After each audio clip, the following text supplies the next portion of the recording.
जरा सोचिए, अगर भारत का उपराष्ट्रपति ऐसा हो जो खुद सुप्रीम कोर्ट का जज रह चुका हो, जिसने पूरी जिंदगी संविधान और न्याय की रक्षा में गुजारी हो, और वही उपराष्ट्रपति संसद के ऊपरी सदन राज्यसभा की कुर्सी पर बैठे, तो कैसा होगा। क्या आपको नहीं लगता कि ऐसे उपराष्ट्रपति के सामने कोई भी सरकार मनमानी करने से पहले 10 बार सोचेंगी। क्या आपको नहीं लगता कि संसद की गरिमा और लोकतंत्र की मर्यादा और भी मजबूत होगी।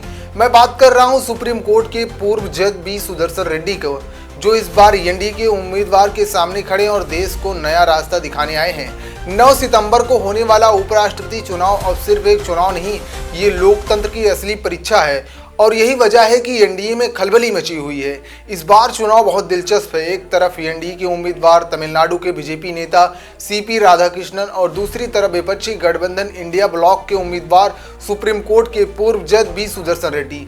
दोनों ही उम्मीदवार दक्षिण भारत से आते हैं, इसलिए कहा जा रहा है कि साउथ बनाम साउथ की जंग है। लेकिन असली लड़ाई दक्षिण बनाम दक्षिण की नहीं, असली लड़ाई है सत्ता बनाम संविधान की। रांची में आयोजित प्रेस कॉन्फ्रेंस में बी सुदर्शन रेड्डी ने वो बात कही जिसने राजनीतिक गलियारों में भूचाल मचा दिया। उन्होंने कहा कि मैंने संसद के सभी सांसदों को पत्र भेजा है, पार्टी लाइन छोड़कर सिर्फ मेरिट पर मेरे नाम पर विचार करें। विपक्ष का उम्मीदवार यह कह रहा है कि अगर बीजेपी मौका देती है तो मैं उनसे समर्थन मांगने को भी तैयार हूं। इसका मतलब साफ है कि वो किसी पार्टी का नहीं, वो संविधान और लोकतंत्र के उम्मीदवार हैं। अब जरा सोचिए, जब विपक्ष का उम्मीदवार खुद कहता है कि मैं बीजेपी से भी समर्थन मांग सकता हूं, तो एनडीए के भीतर कैसी खलबली मच गई होगी। संसद दुविधा में होंगे, एक तरफ पार्टी का दबाव, दूसरी तरफ अंतरात्मा की आवाज, क्योंकि हर सांसद जानता है कि बी सुदर्शन रेड्डी जैसे ईमानदार और मर्यादित व्यक्ति को अगर उपराष्ट्रपति चुना गया तो लोकतंत्र की असली ताकत संसद में नजर आएगी।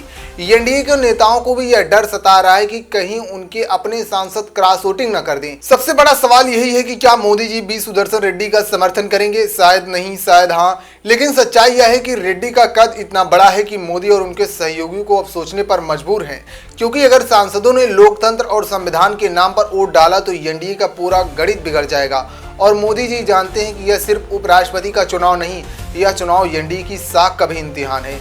यही एनडीए की सबसे बड़ी समस्या है। सत्ता में आते ही ये लोग संवैधानिक मर्यादाओं को तोड़ देते हैं।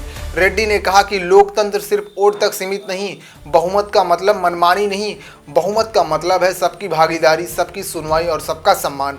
और एनडीए क्या कर रहा है? संस्थाओं को कमजोर करना, विरोध की आवाज दबाना और लोकतंत्र की नई नई परिभाषाएं गढ़ना।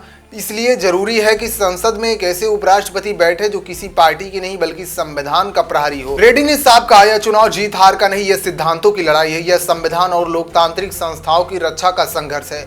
झारखंड के मुख्यमंत्री हेमंत सोरेन ने खुला समर्थन दिया और कहा, आज सबसे बड़ा मुद्दा है कि लोकतांत्रिक और संवैधानिक मूल्यों की रक्षा करना।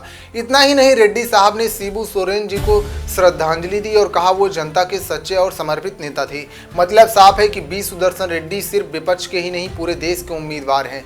अब सबकी निगाहें 9 सितंबर पर है। सांसदों के सामने 2 रास्ते हैं, सत्ता के दबाव में एनडीए के उम्मीदवार को वोट दें या फिर अपनी आत्मा की आवाज सुनकर लोकतंत्र के सिपाही बी सुदर्शन रेड्डी के साथ खड़े हों।